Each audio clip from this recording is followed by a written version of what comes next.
हाँ जी, नमस्कार भाई सभी को। जय हिंद, जय भारत और आप सभी का स्वागत है एजुकेशन के इस डिजिटल प्लेटफॉर्म नानक क्लासेज में और मैं मनोहर चीनिया आप सभी का स्वागत करता हूँ। गत क्लास के अंदर प्यारे विद्यार्थियों हमने जो चर्चा विचर्चा है वो राजस्थान की जितनी भी सभ्यताएं थी उनके संदर्भ में हमने बात कर ली थी।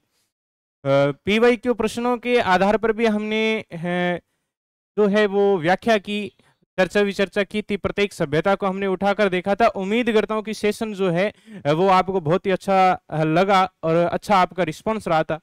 आगे बढ़ते हुए दूसरे टॉपिक की हम शुरुआत करते हैं। सभ्यता जब हमारी पूर्ण होती है, पूर्ण होने के बाद हमारा एक अध्याय नया आरंभ होता है जिसका नाम है प्रमुख राजवंश और उनसे संबंधित ऐतिहासिक घटनाएं जो हैं और प्रशासनिक व्यवस्था जो है। इतिहास की दृष्टि से ये तीन टॉपिक हमारे लिए, तीन या चार टॉपिक जो हैं वो महत्वपूर्ण रहते हैं, है ना।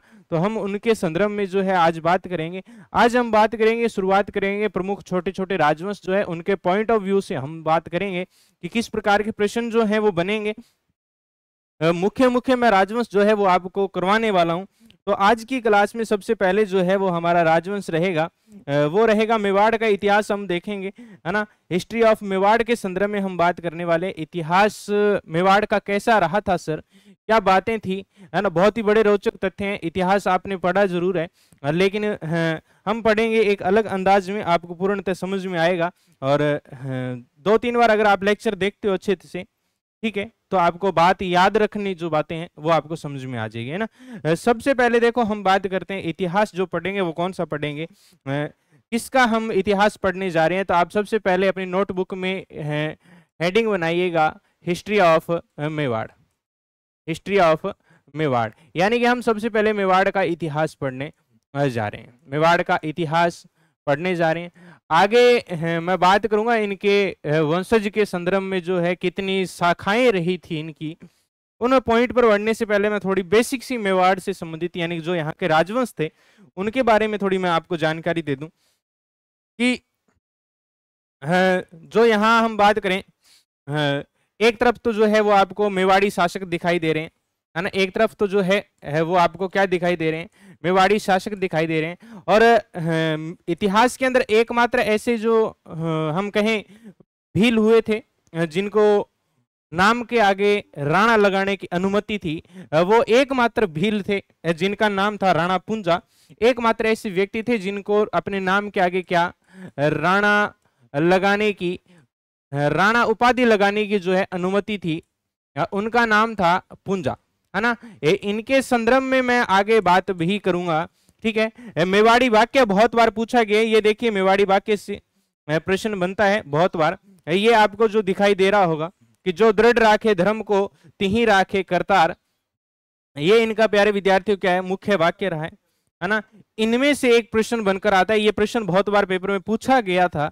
और कि मेवाड़ी वाक्य कौन सा है, निम्न में से मेवाड़ शासकों का वाक्य कौन सा है, तो आप बताएंगे कि जो दृढ़ राखे धर्म को तिहि राखे करतार, ये इनका क्या है, एक वाक्य था, है ना।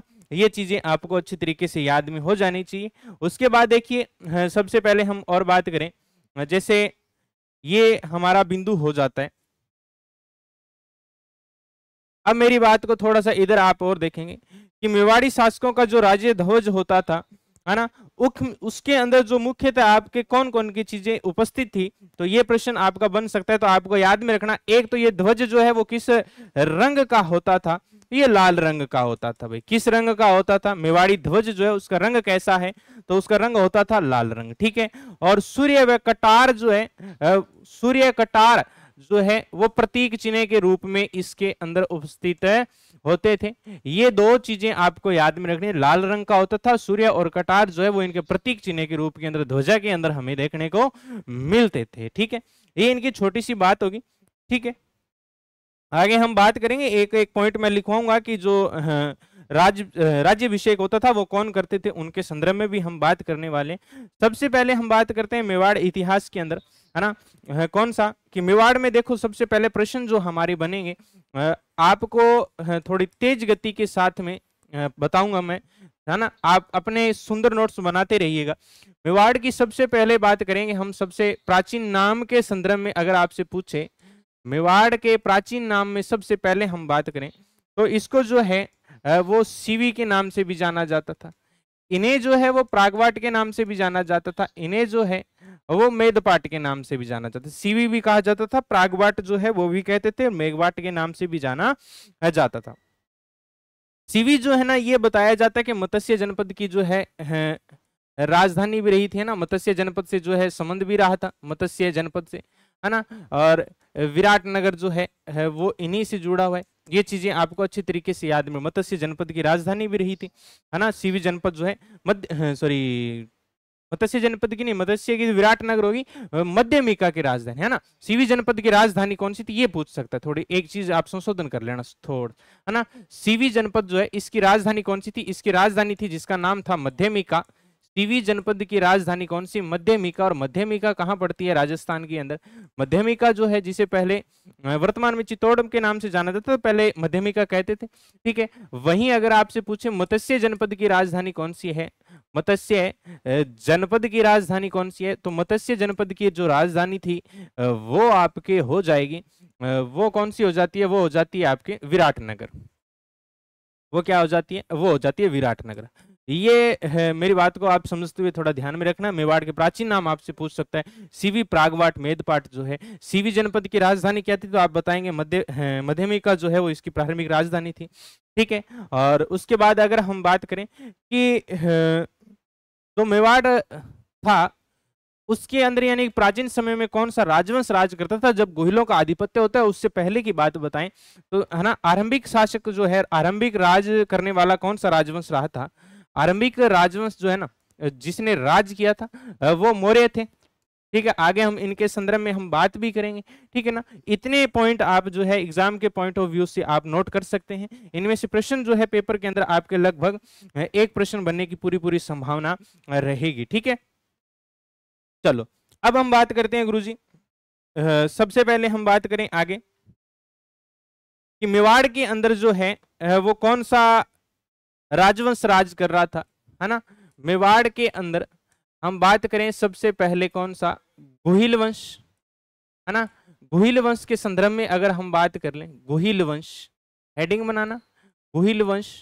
देखो प्रश्न क्या बनेगा, अगर आपसे पूछ लिया जाए कि गोहिल वंश किस रियासत से संबंधित है, गोहिल वंश किस रियासत से संबंधित है, तो आप उत्तर दे दीजिएगा किस रियासत से संबंधित है, मेवाड़ से संबंधित है। अगर आपसे पूछे कि गोहिल जो है वो आगे चलकर कितनी शाखाओं में बंट चुका था, है ना। गोहिल को जो है आगे बताया जाता है ये कितनी शाखाओं में राज किया इसने दो शाखाओं के अंदर राज किया, एक तो रावल शाखा के रूप में और एक किस शाखा के रूप में, एक राणा शाखा के रूप के अंदर जो है वो ये राज करते हैं ना। रावल शाखा वाले तो ठीक है गोहिल जो थे, और राणा शाखा वाले जो है ना सिसोदिया जो थे, है ना, वो अपने नाम के आगे राणा लगाते थे, ठीक है। ये आगे भी हम पढ़ेंगे, है ना। जेतर सिंह के टाइम के अंदर बंटवारा होता है, उसके बाद में ये चीजें चलना शुरू हो चुकी थी, ये चीजें भी हम पढ़ेंगे, ठीक है। इनकी जो कुलदेवी मानी जाती है, मेवाड़ राजवंश के शासकों की कुलदेवी जो है वो मानी जाती है बाण माता को, है ना। कुलदेवी की इनको माना जाता है, कुलदेवी जो है वो बाण माता को माना जाता है। अगर आपसे पूछे कुल देवता किनको माना जाता है, कुल देवता जो है वो किनको माना जाता है, तो आप कहेंगे एक एकलिंग नाथ जी को जो है वो इनका क्या कहा माना जाता है, एकलिंग नाथ जी को इनका कुल देवता माना जाता है। कुल देवी जो है वो आप याद में रखें बाण माता को माना जाता है, कुल देवता जो है वो एकलिंग नाथ जी को माना जाता है। और गोहिल वंश को जो है इन्हें किस वंश से संबंधित बताया गया है, तो आप लिखेंगे इन्हें रघुवंशी भी कहा गया है ना। गोहिल वंशों को जो है, गोहिल वंश को रघुवंशी भी कहा गया है, ठीक है। ये पॉइंट आप जो है नोट करेंगे, यहां से प्रश्न निकल सकता है। प्रश्न क्या निकलेगा कि गोहिल राजवंश जो है वो किस रियासत से संबंधित है, तो आप बताएंगे मेवाड़ से संबंधित है। कितनी शाखाओं से संबंधित राज्य किया था इसने, दो शाखाओं में, एक तो रावल शाखा के रूप में, एक राणा शाखा के रूप में, ठीक है। इनकी कुलदेवी किनको माना जाता है, तो इनकी कुलदेवी जो है वो बाण माता को माना जाता है, ठीक है। इनकी कुल देवता किनको माना जाता है, इनके कुल देवता जो है वो एकलिंग नाथ जी को माना जाता है। और गोहिल राजवंश के मैंने वाक्य की तो बात कर ही ली थी, वाक्य इनका ये रहेगा, जो दृढ़ राखे धर्म को तिहि राखे करतार, है ना। वाक्य की मैंने बात की थी, एक तरफ लिखना चाहो तो आप लिख सकते हैं। मेवाड़ी वाक्य जो था वो, जो दृढ़ राखे धर्म को वो तिहि राखे करतार, है ना। वाक्य क्या था, जो दृढ़ राखे धर्म को, जो दृढ़ राखे धर्म को तिहि राखे करता, जो दृढ़ राखे धर्म को तिहि राखे तिहि राखे करता, जो यानी कि धर्म में विश्वास रखता है उसका जो रुखवाला है या उसकी जो खैर खबर जो है वो भगवान लेता है ना, ये माना जाता है। ठीक है, अब हम बात करते हैं, लगभग बताया जाता है, अगर आपसे पूछे सबसे प्राचीन राजवंश यही था, लेकिन 1350 वर्षों तक 1350 वर्ष तक चलने वाला 1350 वर्ष तक चलने वाला जो सबसे प्राचीन राजवंश माना जाता है, सबसे बड़ा राजवंश, सबसे 1350 वर्ष तक चलने वाला सबसे बड़ा राजवंश जो रहा, सबसे बड़ा राजवंश जो रहा है वो कौन सा रहा, वो आपका गोहिल राजवंश। लगभग 1350 वर्षों तक जो है वो मेवाड़ों का शासक माना जाता है ना, और चलने वाला राजवंश माना जाता है मेवाड़ का। ठीक है, ये चीजें आपको अच्छी तरीके से याद में रखने, 1350 वर्षों तक चलने वाला है। ठीक है, उसके बाद में देखो हम बात करें इनकी जो उत्पत्ति से संबंधित बातें हैं वो कौन कौन सी है ना, गोहिलों की उत्पत्ति से संबंधित मत कौन कौन से बोलते हैं, वो देखो गोहिलों की उत्पत्ति से संबंधित बातें, गोहिलों की उत्पत्ति से संबंधित जो बातें हैं वो कौन कौन सी बोलती है, उनके पॉइंट ऑफ व्यू से हम बात करें। देखो सबसे पहले मैं बात करूं, जैसे ये हमारा, मैं एक छोटा सा मैप ले लूं ताकि आपको बातें जो है वो पूर्णतः समझ में आ जाइए, है ना, पूर्णतः बातें मुझे लगे कि आपको समझ में आनी चाहिए, है ना, एक एक बात को हम देखेंगे ताकि हमारा प्रश्न जो है वो गलत नहीं होना चाहिए, हमारा प्रश्न जो है वो गलत नहीं होना चाहिए। ठीक है, देखिए हम बात करें, राजस्थान के अंदर एक बहुत बड़े इतिहासकार हुए जिनका नाम कर्नल जेम्स टोड था, है ना, जिनका नाम क्या आता है, कर्नल जेम्स टोड आता है, बहुत बड़े इतिहासकार हुए हैं, राजस्थान के इतिहास के जनक जो है वो इन्हें ही कहा जाता है, कर्नल जेम्स टोड हुए हैं। इन्हें कर्नल जेम्स टोड का देखो हम बात करें कि एक तो राजस्थान इतिहास के क्या है, ये राजस्थान इतिहास के जनक माने जाते हैं, राजस्थान इतिहास के जनक इन्हें ही कहा जाता है। इन्हें ही जो है मेरे प्यारे विद्यार्थियों हम संज्ञा दे सकते हैं घोड़े वाले बाबा के रूप में, घोड़े वाले बाबा जो हैं वो भी इन्हें ही कहा जाता था, घोड़े वाले बाबा भी इन्हें ही कहते थे, है ना। इनकी पुस्तक भी थी जिसका नाम था the annals and antiquities of Rajasthan, और उसी पुस्तक का दूसरा नाम था the central and western Rajput state of India. देखो इनका क्या मानना था, इनका ये मानना था कि ये एक इधर स्टेट पड़ती है भारत के अंदर, हम बात करें पश्चिमी भारत में एक स्टेट है जिसका नाम है गुजरात, है ना, गुजरात। इधर गुजरात के अंदर एक जगह पड़ती थी जिसका नाम था वल्लभी नगर, कौन सा, क्या नाम है, वल्लभी नगर। और वल्लभी नगर में तो गोहिलों का यानी कि मेवाड़ के अंदर गोहिल जो है, मेवाड़ में गोहिल वंश जो है, इनकी उत्पत्ति जो ये विद्वान हुए हैं कर्नल जेम्स टोड, ये बताते हैं कि ये जो गोहिल थे ये कहाँ के थे, ये गुजरात के वल्लभी नगर के एक शासक हैं जिनका नाम क्या है, जिनका नाम है शीलादित्य, और इनको जो है वो किनकी संतान बताया गया है, शीलादित्य की संतान बताया है। प्रश्न आपका क्या निकल कर बन सकता है, बहुत बड़े स्तर का प्रश्न बनेगा। प्रश्न यह आएगा कि निम्न में से किस इतिहासकार ने गोहिलों को वल्लभी नगर के शीलादित्य की संतान बताया है, तो आपको बताना है कर्नल जेम्स टोड हो जाएगा। वल्लभी नगर साम्राज्य जो है वहां गुजरात के शासक थे, शीलादित्य के वंशज बताते हैं। एक तो इनका उत्पत्ति मत ये बोलता है, इसके अलावा एक व्यक्ति दूसरे मत की मैं बात करूं जिनका नाम है डॉक्टर गौरीशंकर हीराचंद ओझा, GH ओझा की मैं बात करूं, GH ओझा जो है वो इनको किनको हम बात करें, इन्होंने गोहिलों को जो है ना, इन्होंने गोहिलों को सूर्यवंशी बताया है। इन्होंने गोहिलों को क्या बताया है भाई, तो आप कहेंगे सर इन्होंने गोहिलों को क्या बताया है, GH ओझा, गौरीशंकर हीराचंद ओझा जो है वो गोहिलों को क्या बताते हैं, गोहिलों को हम कहें तो सूर्यवंशी बताते हैं। वहीं कर्नल जेम्स टोड जो है वो बताते हैं कि वल्लभी नगर गुजरात के जो शीलादित्य थे उनकी वंशावली है, उन्हीं के वंशज क्या है, गोहिल है ना। वहीं एक विद्वान और आते हैं जिनका नाम था अबुल फजल। 3 नंबर पर हम बात करें फजल, ये मत थोड़ा आप अच्छी तरीके से देखिएगा क्योंकि ये मत आपसे पूछ सकता है। अबुल फजल का तीसरा मत क्या कहता है? अबुल फजल ने इनको जो है वो ये कहते हैं कि ईरान के एक शासक हुए हैं। इनका मानना था कि ईरान के एक शासक हैं जिनका नाम है नौशेखा आदिल, है ना। इनका मानना क्या है कि ईरान के एक शासक हैं जिनका नाम क्या है? नौशेखा आदिल। और इन्होंने जो है ना वो बताया जाता है कि अबुल फजल ने इनको किन से संबंधित बताया है? गुहिलों को जो है वो नौशेखा आदिल की संतान बताने का काम कोई करता है तो वो व्यक्ति कौन करता है? वो व्यक्ति आपका एक ही बंदा करता है जिसका नाम क्या आता है? जिसका नाम आता है अबुल फजल। प्रश्न बनेगा, बहुत बड़े स्तर का पूछ सकता है, आपको मत दे देगा 4-5 कि आपसे पूछ लेगा कि बताइए कि अबुल फजल ने जो है, या यूं पूछ ले कि नौशेखा आदिल की संतान कौन बताता है, तो अबुल फजल जो है इनको नौशेखा आदिल की संतान बताते हैं। भी ये चीजें आपको याद में रखनी है, ठीक है। उम्मीद करता हूं कि कोई दिक्कत नहीं है, अच्छे तरीके से याद हो जाना चाहिए। तीनों के तीनों मत जो है वो आप नोट कर लें अच्छे तरीके से, है ना। तीनों के तीनों मत जो है वो आप नोट कर लें, फिर हम आगे चलते हैं भाई, फिर हम आगे चलते हैं, ठीक है। अब देखो कर्नल जेम्स टोड का जो मत है वो क्या कहता है, उसके आधार पर हम आगे चलें, ठीक है। आगे चलें। ये हमारा जो मैं कहूं तो पहले शासक आते हैं, पहले शासक आते हैं जिनका नाम क्या है? बहुत ही प्यारे शासक हैं जिनका नाम था गुहादित्य, है ना। जिनका नाम क्या आता है? मेवाड़ इतिहास में गुहिल वंश की नींव रखने वाले जो थे वो गुहादित्य को ही माना जाता है।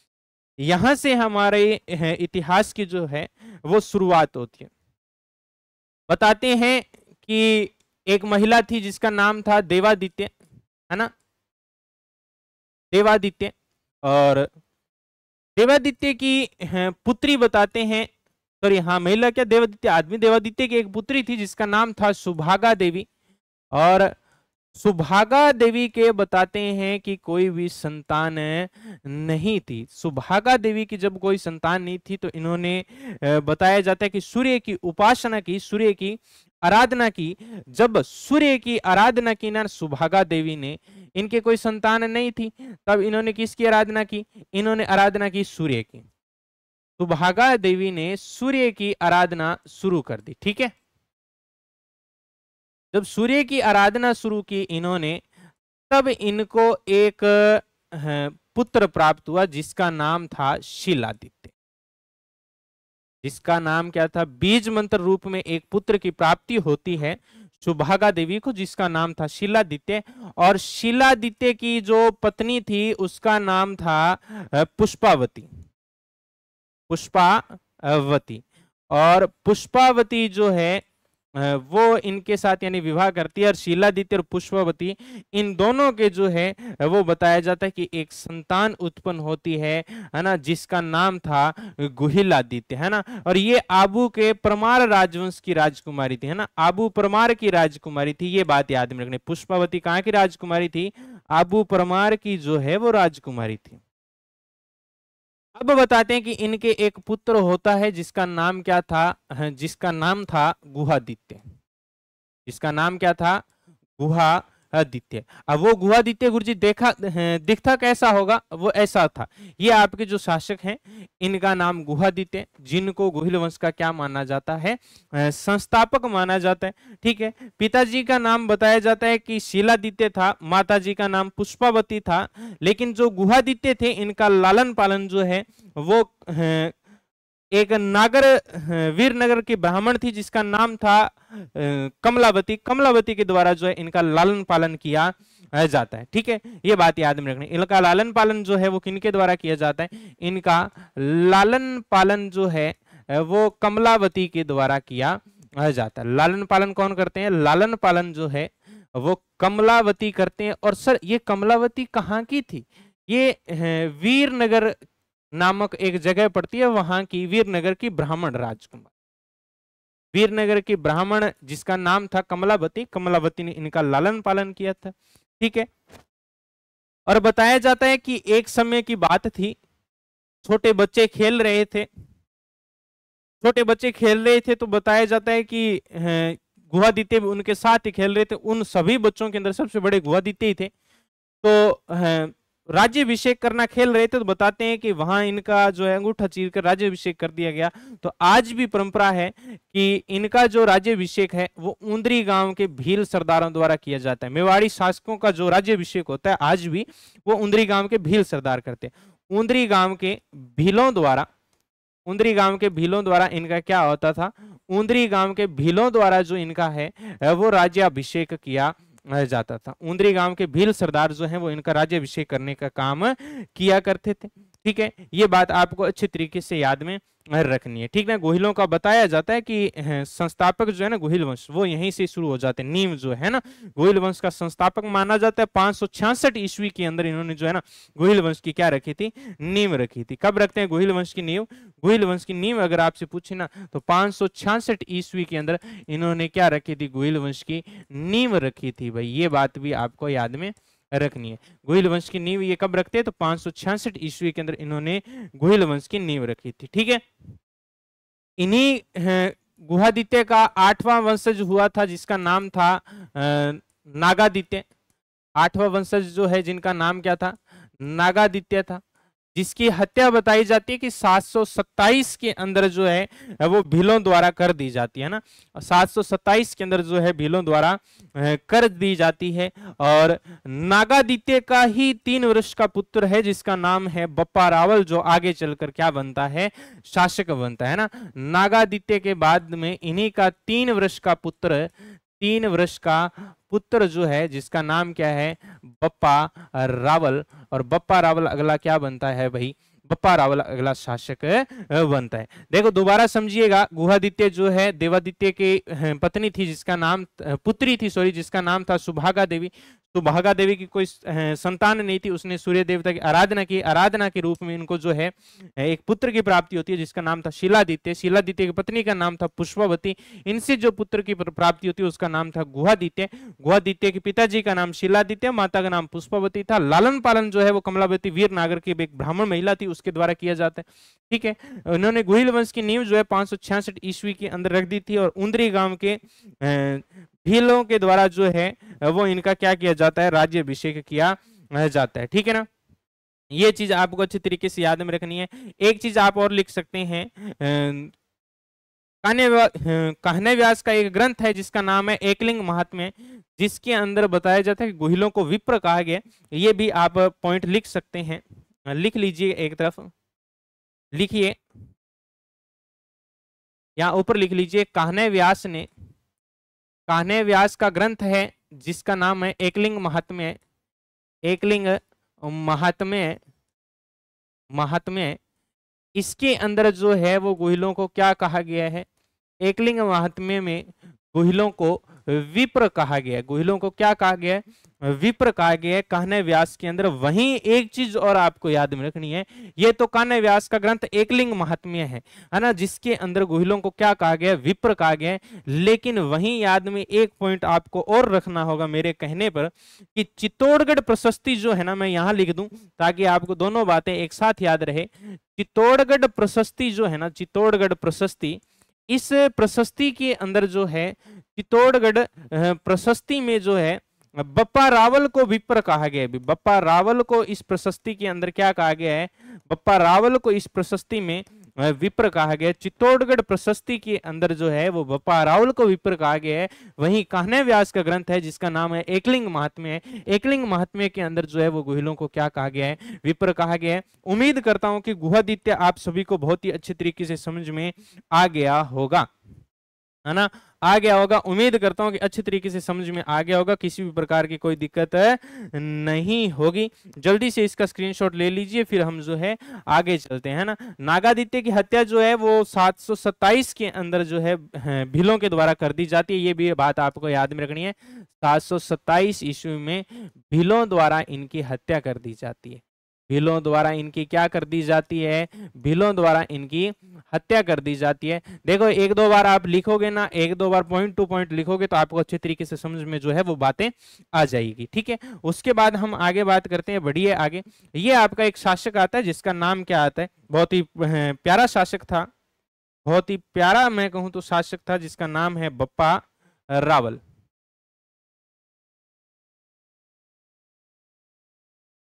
ये आपका एक शासक हो जाता है जिसका नाम क्या आता है भाई, जिसका नाम आता है बप्पा रावल।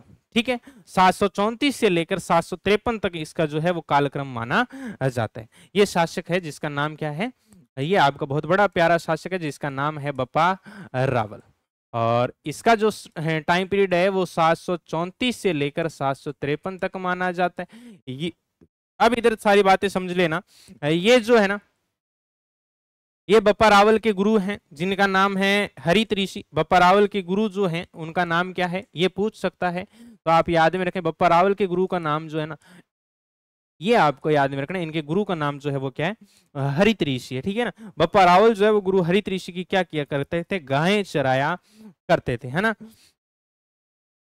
बप्पा रावल, आगे मैं बात भी बताऊंगा इनकी, बहुत गजब की बात है।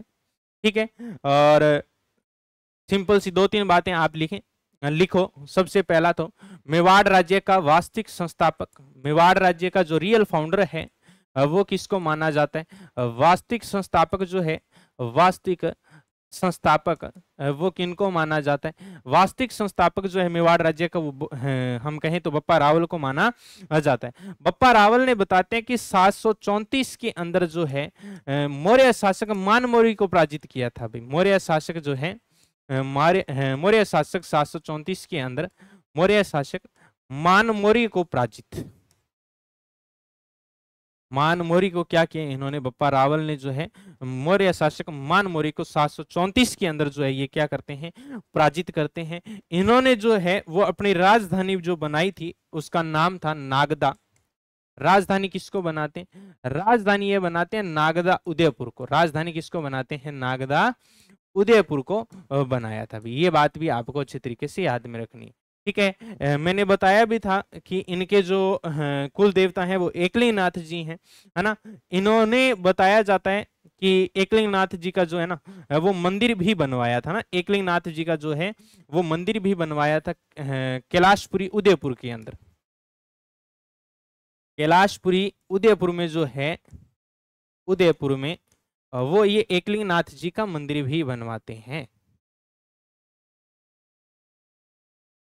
वो ये क्या करते हैं, एकलिंगनाथ जी का जो है वो मंदिर बनवाने का भी काम करते हैं। ये इनका एक प्यारा सा क्या हो जाता है भाई, इधर ये इनका इधर मंदिर हो जाएगा। कहाँ है एकलिंगनाथ जी का मंदिर, तो एकलिंगनाथ जी का मंदिर जो है वो कैलाशपुरी उदयपुर के अंदर है। इस मंदिर का निर्माण जो है वो कौन करवाता है, इस मंदिर का निर्माण जो है वो बप्पा रावल करवाते हैं। ठीक है, मंदिर का निर्माण कौन करवा रहा है, बप्पा रावल करवा रहे हैं। देखो मान्यता ये है कि जो एकलिंगनाथ जी हैं, मेवाड़ी शासक जो हैं, ये मान्यता है इनकी कि मेवाड़ी शासक जो हैं, मेवाड़ी शासक युद्ध भूमि में जाते हैं ना, युद्ध भूमि में जाने से पहले ये इनका आशीर्वाद लेते हैं, जिसको आशंका लेना कहते हैं। युद्ध भूमि से जाने से पहले मेवाड़ी शासक एकलिंगनाथ जी का क्या लेते हैं, एकलिंगनाथ जी का आशीर्वाद लेते हैं।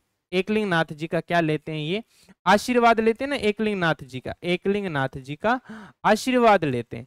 इस प्रक्रिया को जो है ना, इस प्रक्रिया को ये क्या कहते हैं, इस प्रक्रिया को ये कहते हैं आशंका लेना। इस प्रक्रिया को ये क्या कहते हैं, इस प्रक्रिया को ये जो है वो आशंका लेना कहा जाता है। ठीक है ना, बताया जाता है कि बप्पा रावल जो थे बहुत अच्छे एक इन शासक रहे थे।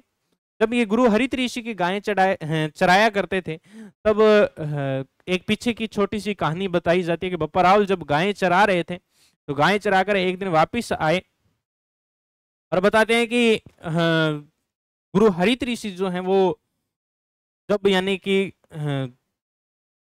विलीन होने लगे, तब उन्होंने जो है जाते जाते बताते हैं कि बप्पा रावल पर पीक की, यानी कि थूक को थूका। तो बप्पा रावल ने कहा कि महाराज मैंने आपकी गायें चराई है, इतने वर्ष तक मैंने सेवा की है, लेकिन आप कह रहे हो कि आज जाते जाते मेरे ऊपर थूक कर जा रहे हो, ऐसा थोड़ी ना होता है।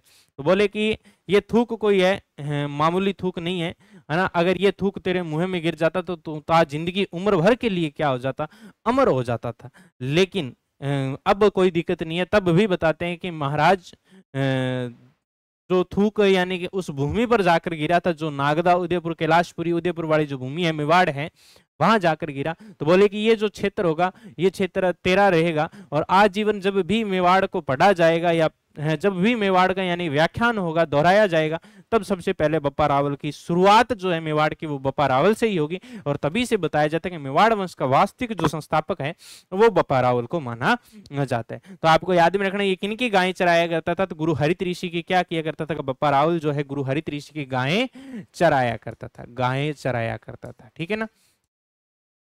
734 के अंदर मौर्य शासक मानमौरी को इन्होंने जो है वो पराजित किया था। ठीक है।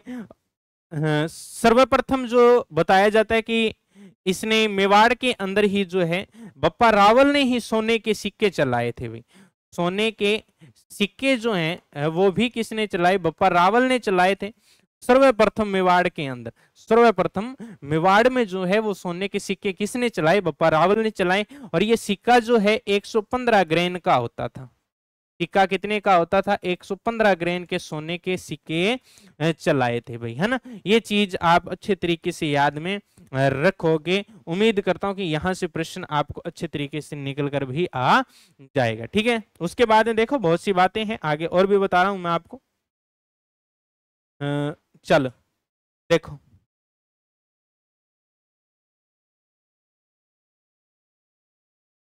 यही हमारा शासक है जिसका नाम बप्पा रावल है। एक तरफ मैं छोटा सा मैप लेना चाहूंगा, मैप के अंदर मैं आपको दर्शाना चाहूंगा कि इनसे संबंधित एक नगर भी है जो बार बार इतिहास के अंदर पूछ लिया जाता है भारत में, है ना। इनसे संबंधित एक नगर भी है। बताया जाता है कि इधर शासक कौन सा है हमारा, इधर शासक जो है उसका नाम है बप्पा रावल। बप्पा रावल के नाम पर जो है वो पाकिस्तान में एक जगह बसी हुई है। उस जगह का नाम क्या है, उस नगर का नाम क्या है, उस नगर का नाम है रावल पिंडी। बप्पा रावल के नाम पर बसा हुआ नगर कौन सा है, तो आपको याद में रखना है बप्पा रावल के नाम पर बसा हुआ नगर जो है वो रावलपिंडी है। और रावलपिंडी कहाँ है, तो आप बताएंगे रावलपिंडी जो है वो पाकिस्तान के अंदर है। प्रश्न एक और बनेगा आपका, इस प्रश्न को घुमाकर दे सकता है, आपसे ये पूछेगा कि बप्पा रावल की सैनिक टुकड़ी कहाँ स्थित है। बप्पा रावल की सैनिक टुकड़ी किसे कहा जाता है, यह प्रश्न भी बन सकता है। बप्पा रावल की सैनिक टुकड़ी किसे कहते हैं, तो आप याद में रखें बप्पा रावल की जो सैनिक टुकड़ी थी वो इसी रावलपिंडी को जो है वो बप्पा रावल की क्या कहा जाता था, बप्पा रावल की जो है वो सैनिक टुकड़ी के नाम से जाना जाता था। ठीक है। सीवी वैद्य नामक एक इतिहासकार हुए हैं, उन्होंने बप्पा रावल की तुलना जो है वो चार्ल्स मार्टल से की है। ये बात भी याद में रखनी। सीवी वैद्य ने इनकी तुलना जो है वो किनसे की है, तो आपको याद में रखना है सीवी वैद्य ने इनकी तुलना जो है वो चार्ल्स मार्टन से की है ना। चार्ल्स मार्टन से किनसे की है, तो चार्ल्स मार्टन से जो है सीवी वैद्य इनकी क्या करते हैं, तुलना करते हैं। ठीक है। उसके बाद में इसका बप्पा रावल का जो मूल नाम है, वास्तविक नाम कालभोज बताया जाता है, कालभोज बताया जाता है। लेकिन नैन्सी का मानना यह था, इनका वास्तविक नाम तो क्या बताया जाता है, मूल नाम जो है वास्तविक बप्पा रावल का वास्तविक नाम क्या था वो बताया तो क्या जाता है, कालभोज था। लेकिन एक तो नैन्सी नैन्सी जो है वो, और एक आपके इतिहासकार हुए जिनका नाम है Colonel James Tod. Colonel James Tod और नैन्सी का ये मानना था कि ये जो कालभोज है ये कोई एक नाम नहीं है इनका, ये इनका एक नाम नहीं है, ये इनको गुरु हरित ऋषि के द्वारा दी गई एक क्या है, गुरु हरित ऋषि के द्वारा दी गई एक उपाधि है। ये बात कौन कहता है, ये बात कहता है नैन्सी और कर्नल जेम्स टॉड। किसको, कालभोज जो है वास्तविक नाम बताया जाता है कि कालभोज था, लेकिन लोग ये कहते हैं कि कालभोज जो है वो नैन्सी और कर्नल जेम्स टॉड के अनुसार गुरु हरित ऋषि ने इसको क्या दी गई थी, उपाधि दी थी, वो थी कालभोज, है ना। कालभोज इसका वास्तविक नाम नहीं था, कालभोज गुरु हरित ऋषि के द्वारा इनको उपाधि दी गई थी। ये बात कौन कहता है, ये बात कहता है एक तो आपका मुनोत नैन्सी और एक आपका बात कौन कहता है, कर्नल जेम्स टॉड कहता है ना। ये बात याद में रखनी। ठीक है। अच्छे तरीके से आप याद में रख लीजिएगा, ठीक है ना। देखो उसके बाद में जो बप्पा रावल है और कालभोज है, बप्पा रावल और कालभोज जो है, कालभोज, इन दोनों को जो है वो रणकपुर प्रशस्ति के अंदर अलग अलग बताया गया है। इनको जो है वो रणकपुर प्रशस्ति में अलग अलग बताया गया, रणकपुर प्रशस्ति में अलग अलग बताया गया। ये बात भी आपको याद में रखनी है कि बप्पा रावल जो इसका नाम हो सकता है, कालभोज जो है इसकी, यानी कि दोनों अलग अलग है, ठीक है ना। ये भी बात आपको याद में रखनी है, ठीक है। जबकि एक इतिहासकार और हुए जिनका नाम था डॉक्टर राम प्रसाद, डॉक्टर राम प्रसाद। राम प्रसाद ये कहते हैं कि बप्पा रावल जो है ये तो क्या है, बप्पा रावल इसकी उपाधि है, बप्पा रावल इसकी क्या है, उपाधि है, लेकिन मूल नाम इसका जो था वो क्या था, वो कालभोज था। जबकि मूल नाम इसका क्या था, मूल नाम कालभोज था, उपाधि जो है इसकी वो क्या है, उपाधि बप्पा रावल है। ये बात कौन कहता है, ये डॉक्टर राम प्रसाद कहते हैं। लेकिन इनको जो है ना 3 टाइटल और भी मिले हुए हैं, जो यानी कि आपके हम कह सकते हैं प्रश्नों में बनते हैं बार बार, है ना। 3 उपाधियां इनकी थी जिनके ऊपर कोई विवाद नहीं है, 3 उपाधियां थी इनकी जिनके ऊपर कोई भी विवाद नहीं है। आप लिखें बप्पा रावल की इनके अलावा अलग उपाधि, बप्पा रावल की इनके अलावा जो है वो अलग उपाधियां कौन कौन सी है गुरुजी, 3 उपाधियां हमें याद में रखनी है। 3 उपाधियों में एक याद में रखनी है जिसका नाम था हिंदू सूरज,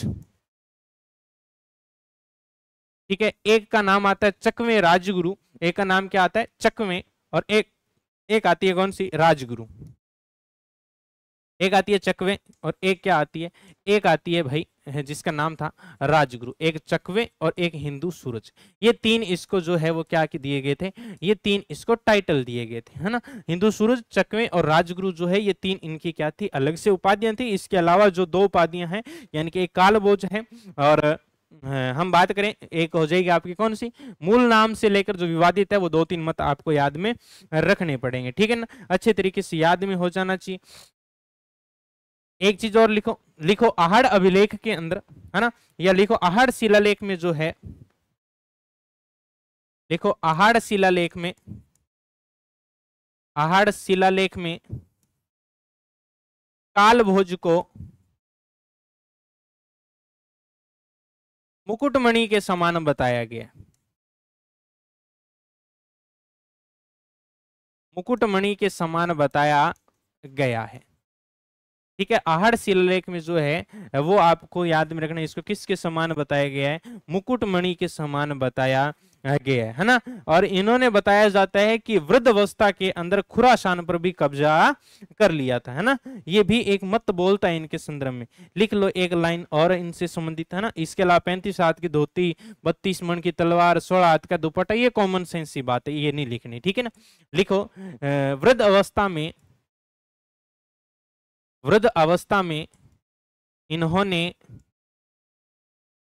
खुरासान पर अधिकार कर लिया,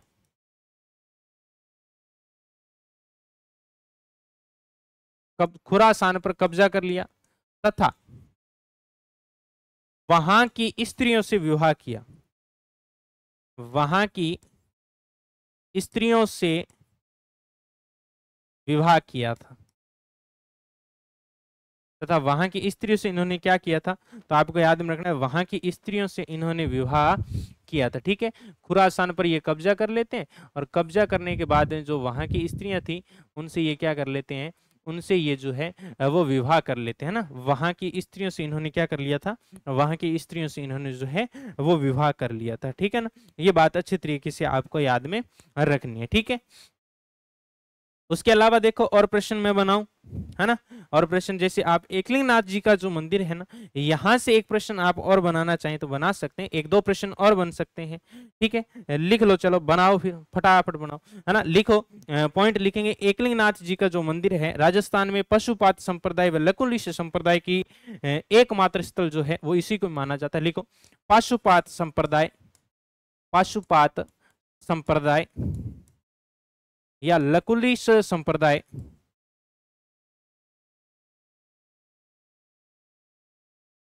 का राजस्थान में एकमात्र स्थल, राजस्थान में एकमात्र स्थल एकलिंगनाथ जी का मंदिर को माना जाता है। एकलिंगनाथ जी का मंदिर जो कहाँ है भाई, कैलाशपुरी उदयपुर में है। कैलाशपुरी उदयपुर के अंदर है ना। इस मंदिर का निर्माण कौन करवाता है? इस मंदिर का निर्माण जो है वो बप्पा रावल के द्वारा करवाया गया था। और यहाँ पर जो है फाल्गुन कृष्ण त्रयोदशी को जो है वो यहाँ क्या भर जाता है, मेला भरता है ना। मेला और लिख लीजिएगा, अगर पूछ ले यहाँ मेला कब भरता है मेला, तो आप लिखें फाल्गुन कृष्ण त्रयोदशी को जो है वो यहाँ क्या भरता है भाई, फाल्गुन कृष्ण त्रयोदशी को जो है वो यहाँ मेला भरता है। ये बात भी आपको अच्छे तरीके से याद में रखनी है। उसके बाद में आगे बढ़ने से पहले थोड़ी सी बात हम कर लेते हैं कि जिन विद्यार्थियों ने अभी तक तृतीय श्रेणी अध्यापक मुख्य परीक्षा जो है 2025 उसकी लेवल 1 की टेस्ट सीरीज जो है वो अवेलेबल है, किसी ने परचेज नहीं किया तो आप परचेज जरूर करें। 15 शेड्यूल बेस्ड रहेंगे, 101 टॉपिक वाइज टेस्ट रहेंगे। थर्ड ग्रेड की लेवल द्वितीय की सामाजिक अध्ययन की न्यू टेस्ट सीरीज अवेलेबल है, जिसमें 15 शेड्यूल बेस्ड है और 85 आपके टॉपिक वाइज टेस्ट रहने वाले हैं। ठीक है, इसके अलावा जो नानक क्लासेज की ऑब्जेक्टिव बुक है, सामान्य ज्ञान, शैक्षिक परिदृश्य, फ्लैगशिप योजना इसमें दे रखी है, राजस्थान की प्रशासनिक व्यवस्था इसमें दे रखी है, आरबीएससी एनसीईआरटी पुस्तकों पर आधारित जो वस्तुनिष्ठ प्रश्नोत्तर बुक है लेवल 1 के लिए 180 अंक की रहेगी और लेवल 2 के लिए जो है 130 अंक का महत्वपूर्ण मैटर जो है वो इसमें रहने वाला है, तो आप इसको परचेज अवश्य कर लें। ठीक है, उसके अलावा आरपीएससी सेकंड ग्रेड का जो वीडियो कोर्स है वो भी अवेलेबल पड़ा है ना, बदलते पाठ्यक्रम के अनुसार है, तो आप परचेज अवश्य करें। ठीक है, आरपीएससी फर्स्ट ग्रेड शिक्षण न्यू वीडियो कोर्स जो है ये भी अवेलेबल है बदलते पैटर्न के अनुसार, तो आप परचेज कर लें। कॉलेज व्याख्याता का सामान्य अध्ययन का जो पेपर नंबर 3 वीडियो कोर्स है वो अवेलेबल है, परचेज कीजिए नाना क्लासेज एप्लीकेशन इंस्टॉल पर। अगर आप तैयारी कर रहे हैं कॉलेज व्याख्याता के, आपको चाहिए सामान्य अध्ययन की टेस्ट सीरीज चाहिए, सर हमें पेपर का आंकलन करना है, तो आपके लिए टेस्ट जो है वो भी अवेलेबल है। ठीक है, इसके अलावा बहुत शानदार सी बुक है जिसमें राजस्थान का भूगोल है, इतिहास है, कला संस्कृति सभी का समग्र अध्ययन जो है वो वन लाइनर के रूप में नाना क्लासेज की जो एप्लीकेशन है उसके ऊपर वहां से आप बुक को जो है ऑर्डर कर सकते हो। बाकी तमाम बाजार के अंदर ऑल राजस्थान में तमाम बाजारों में ये बुक स्टोर पर उपलब्ध है। फिर भी किसी विद्यार्थी को नहीं मिलती है तो आप जो है वो यहाँ इनके ऊपर जो है नंबर दिए हुए हैं, इस पर आप ऑर्डर लगा सकते हैं यहाँ से। ठीक है, यहाँ से आपका जो है वो ऑर्डर लग जाएगा। ठीक है, उसके बाद आगे चलते हैं। बप्पा रावल के बाद में एक महत्वपूर्ण शासक आते हैं जिनका नाम आता है राजा अलट, है ना। मैं राजा अलट के बारे में बात कर लूं। अलट कौन सा शासक आता है? अलट। देखो, इनसे संबंधित 4 चीजें याद में रख लेना, बस 2-3 बिंदु लिखवा दूं, याद हो जाएगा। ये 4 ए याद में रखने हैं। कितने ए याद में रखने हैं? ए अल्लाह, 4 ए याद में रखने हैं। एक से याद में रख लेना आलू रावल। इसका एक अन्य नाम था जिसका नाम क्या है? आलू रावल, है ना। राजा अलट का अन्य नाम क्या था? आलू रावल। ऐसे ये क्या था आप याद में रखें, ऐसे ये आलसू था, और जो व्यक्ति आलसू होता है उसको चाहिए नौकर, है ना। तो आप लिखेंगे नौकरशाही का गठन जो है मेवाड़ में सर्वप्रथम किसने किया? सर्वप्रथम, तो वो याद में रखें, मेवाड़ में सर्वप्रथम नौकरशाही का गठन जो है वो राजा अलट के द्वारा किया जाता है ना। ऐसे फिर याद में रखें, इसने आहड़ को क्या बनाया? आहड़ को राजधानी बनाया। आहड़ को क्या बनाया? आहड़ को राजधानी बनाया इसने, है ना। आहड़ को क्या बनाया? राजधानी बनाया। ठीक है, फिर ऐसे याद में रखना है कि अंतरराष्ट्रीय विवाह करने वाला प्रथम शासक, अंतरराष्ट्रीय विवाह करने वाला प्रथम शासक, करने वाला प्रथम शासक जो है मेवाड़ का वो कौन रहा है? अंतरराष्ट्रीय विवाह करने वाला प्रथम शासक जो था वो आपको राजा अलट को माना जाता है। इन्होंने एक हूण राजकुमारी जिसका नाम था हरिया देवी, हूण राजकुमारी जिसका नाम है हरिया देवी, हरिया देवी के साथ में राजा अलट जो है वो क्या करते हैं? विवाह करते हैं। इनका नाम जो है वो आलू रावल था, है ना। आलू रावल था इनका नाम जो है। ठीक है, ये भी आपको अच्छे तरीके से याद में रखना है। ठीक है ना। उसके बाद देखो, इन्होंने जो है वराह मंदिर का निर्माण भी करवाया था। राजा अलट ने जो है वो वराह मंदिर का निर्माण करवाया था आहड़ उदयपुर में, है ना। वराह मंदिर का निर्माण अगर आपसे पूछे किसने करवाया, तो आप लिखेंगे वराह मंदिर का निर्माण जो है वो कौन करवाता है, राजा अलट के द्वारा वराह मंदिर का निर्माण करवाया जाता है। और बताया जाता है कि राजा अलट ने जो कनौज के एक शासक भी थे जिनका नाम था देवपाल, उनको भी पराजित किया था ना। राजा अलट ने, एक तरफ लिख लो, राजा अलट ने कनौज के शासक, कनौज शासक देवपाल प्रतिहार को पराजित, देवपाल प्रतिहार को क्या किया इन्होंने, पराजित किया था। ये बात आपको अच्छे तरीके से याद में रखनी है। और यहां से ये प्रश्न है, उम्मीद करता हूं कि सेशन जो है बहुत अच्छा रहा। ठीक है, ये राजा आपका अलर्ट हो जाएगा, यहीं से ऐसे प्रश्न बनने की पूरी पूरी संभावना रहेगी। ठीक है, बाकी के शासकों के संदर्भ में जो है वो हम चर्चा विचर्चा करेंगे कल की क्लास में। ठीक है, मिलते हैं कल की क्लास में, तब तक के लिए आप स्वस्थ रहें, मस्त रहें, निरंतर अपनी पढ़ाई को जारी रखें। जय हिंद, जय भारत।